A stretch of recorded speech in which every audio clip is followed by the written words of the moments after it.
With the Boruto anime planning to adapt the Code Arc starting in February of 2023, I want to talk about the overall arc from the manga and the expectations I have when it comes to the adaptation. I've been seeing a lot of people saying that the Code Arc is the best arc in the Boruto series, and I just want to give my opinion on the arc so far. Starting from the events of chapter 55 and leading up to the current chapter of 76 at the time of this recording, we've gotten 20 plus chapters of content within this arc so far. The official name of this arc is called the Code Assault Arc, and I mean, when you read what happens in this arc, Code is the one getting assaulted left, right, and center. But this means we're getting at least adaptations of chapter 55 up to the mid-70s. And some of you guys in the comment section below have been saying that ever since Ada and Damon joined the Leaf Village, a new arc has begun. But we haven't gotten official confirmation on it, and considering that Code has a Ten Tails army, he's most likely going to attack the village again. I've mentioned in the past couple of videos that Code may have actually started his attack on the Leaf Village, since the Anbu Black Ops squad is late to reporting into Shikamaru, and since they're watching over Code's claw marks that are outside of the village, Code can instantly teleport to these locations. So I imagine that Code is not done yet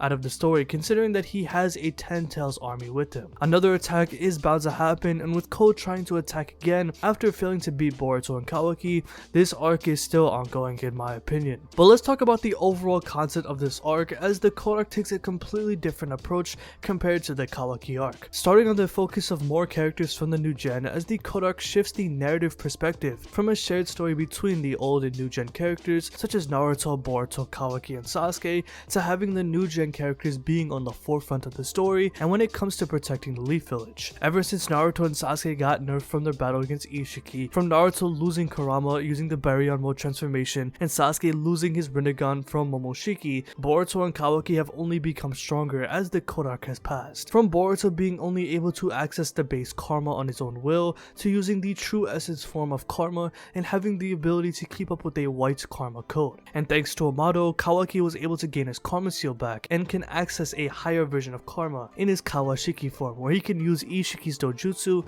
and other abilities that he has. He can even access Ishiki's dojutsu in his base form as well, which shows you just how strong Kawaki has become. And it's even established by Amado that right now in the story, Kawaki is the strongest person in the Leaf Village, excluding Ada and Damon of course. With Boruto resurrecting and becoming fully Otsutsuki, it's even implied that he's become even stronger than his true essence form, since he can tap into 100% of the karma seal, since he is now a pure Otsutsuki. Not to mention with Momoshiki, when he awakens to the Boroshiki form, I'd imagine he would become stronger whenever he takes over Boruto's body as well. And at this point in the story, Naruto and Sasuke have been surpassed by both Boruto and Kawaki, and with the Code arc establishing that the Karma brothers have to be the ones to protect the village, now that Naruto and Sasuke have been nerfed. Going back to chapter 1, Boruto did state that while it is his story, Naruto and Boruto will share the spotlight together for a while in the beginning. And ever since Boruto made that statement, Naruto has indeed played a pivotal role when it comes to fighting incoming threats such as Momoshiki, Delta, Jigen, and Ishiki for example. And at those points in the story, you can't just rely on the younger generation such as Team 7, Team 10, and Kawaki for example, because they're just not strong enough to fight those beings at that point in the story. However, now that the younger generation has become much stronger to the point where Boruto and Kawaki have surpassed Naruto and Sasuke, the Code arc has allowed many of the new gen characters to shine within the plot, and not only Boruto and Kawaki, but also Sarada, Sumire, and Mitsuki. In Boruto chapter 75, Boruto used Momoshiki's Byakugan for the first time to see a future vision, where Momoshiki accessed his stage mode for the first time in the manga. And in chapter 76, the later chapter, both Sarada and Sumire realize that they can resist Ada's visibility, meaning that they can actually kill her. This is something that Naruto and Sasuke can't do, as one, they don't have the power to fight Code, whereas Shikamaru stated that Team 7 can take down an unlimited Code, and number 2, they can't do anything to Ada unlike Sarada and Sumire, where they actually have the ability to kill her, as long as she doesn't find out of course. With the future scene of Mitsuki using his Sage mode, the arc is definitely going to show Mitsuki actually playing an important role since the fight against Boro, and to be honest with you, Mitsuki hasn't really been that much important in the manga as a whole. He needs to be much more important since he is a main character overall, and it's going to be nice to see him actually use his Sage mode in the manga since we don't really know its true power. Of course, no doubt the old gen will be important in this arc, but the shift is pretty damn clear here, as Boruto's statement from the beginning of the series of him and Naruto sharing the spotlight is no longer applicable. Naruto using the Baryon mode transformation against Ishiki was his last stand at his peak power, and Sasuke losing his Rinnegan against Boroshiki was his last time being at his peak as well. That's the biggest strength of the Code Arc, as we got more information on the Karma Seal and the Otsutsuki clan with the introduction of Shibai Otsutsuki. Otsutsuki lore is easily some of the most exciting stuff to learn in Boruto, as this series goes really in depth with the Karma Seal and the clan in general. There is still a lot left to learn, especially about the history of the clan, but the arc dives deep in when it comes to including the main cast such as Boruto, Kawaki, Code, and Amato. The battles as well are great, with the best fight being between Momoshiki and Kawaki, where we see Kawaki flex his karma powers with Momo keeping up, that eventually led to Boruto's death. And with Code creating a Ten Tails army with him, there's going to be a humongous battle in the Leaf soon that will wrap up this arc, with Momoshiki foreshadowing constantly that Boruto will lose it all. However, despite all the good that has come out of this arc, the biggest critique I have for it is Code himself. And no, it's not because he's taken L after L after L after L, but his character, at least in the manga, feels extremely dry and bland. Now, we know his goals of getting back for Ishiki and feeding Boruto to the Ten Tails to harvest the chakra fruits, but it's his connection to Ishiki that makes me personally as a reader want to know more about this relationship. It's obvious that Code's obsession with Ishiki is a parallel to Kawaki's obsession over Naruto, but unlike Kawaki and Naruto's relationship, the manga fails to show or explain why Code loves Ishiki so much. This is something that I imagine that the anime will add on once the Code Arc manga adaptation begins, as the anime is known for expanding on those smaller fine details. Code's theme as a character is that he's just a flat out loser,